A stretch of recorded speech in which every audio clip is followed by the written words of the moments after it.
जब करण और शिल्पा की बातें चल रही थी तो ऑब्वियसली पूरे घर वालों को ऑब्वियसली इस बात का पता चल गया होगा कि किस बात पे करण जो है वो ब्लास्ट हुए शिल्पा पे, और शिल्पा भी रोई तो सब घर वालों को मालूम चला। वहीं विवियन आई, उन्होंने इस मौके को नहीं छोड़ा, उन्होंने करण से बात करी, उन्होंने बोला कि हो गया मुद्दा पूरा।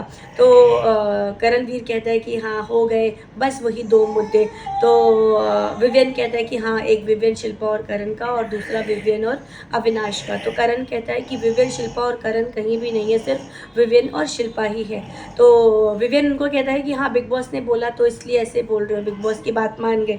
तो उन्होंने बोला कि नहीं, केवी कहता है कि नहीं ये सच है, ये सही बात है, और ये मैं मनवा के और दिखा के रहूँगा कि सिर्फ विवियन और शिल्पा ही हैं, करण कहीं भी नहीं है। तो करण बहुत हर्ट दिख रहे हैं शिल्पा के इस जेस्चर से, बहुत नाराज़ है, क्योंकि उन्होंने थ्रू आउट सीजन शिल्पा के हर गलत चीज़ का साथ दिया। गलत चीज़ मतलब गलत जो उन्होंने करा है करण के साथ शिल्पा ने, उस पर उन्होंने कभी भी आवाज़ नहीं उठाई, सबके सामने इंसल्ट नहीं करी, कभी कोई क्वेश्चन रेज नहीं करा। लेकिन अब शायद वो समय आ गया है जब करण एकदम ब्लास्ट हो गया, क्योंकि अब आखिरी का समय चल रहा है और उनको चलते चलते भी, घर के बाहर जाते जाते भी इस मुद्दे को सॉर्ट आउट करना ही चाहिए। इसीलिए शायद करण इतने ज़्यादा सोच रहे हैं कि इस मुद्दे पे शिल्पा ज़रूर बात करे।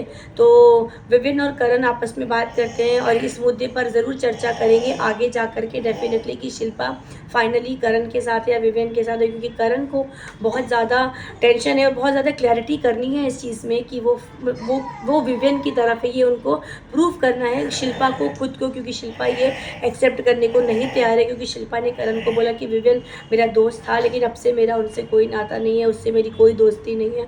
तो बहुत ही फ़नी लगता है शिल्पा के मुँह से ये सब कुछ सुनना, क्योंकि शिल्पा एक्चुअली जेन्युइनली ऑब्सेस्ड है विवियन के लिए, तो ये बिल्कुल क्लियर दिखता है। करण को वो मानती है क्योंकि करण उनके साथ है, करण ने उनका साथ कभी भी नहीं छोड़ा। लेकिन अगर करण भी उनका साथ छोड़ देते और बोलते कि नहीं शिल्पा मुझे क्यों नॉमिनेट किया, मुझे क्यों टाइम गॉड नहीं बनाया, फलाना फलाना फलाना, तो शायद शिल्पा आज अकेली होती, घर में उनका कोई सपोर्ट सिस्टम नहीं होता। तो शिल्पा ने शायद वही बात है कि विवियन को पाने के चक्कर में उन्होंने करण जैसे इतने अच्छे दोस्त को भी खो दिया है, या खो देंगी, क्योंकि अब बहुत कम दिन है। शायद करण भी नॉर्मल हो जाए, भूल जाए, और डेफिनेटली वो हो भी जाएंगे, क्योंकि वो बहुत जल्दी लोगों को माफ़ कर देते हैं और बहुत जल्दी आगे बढ़ जाते हैं।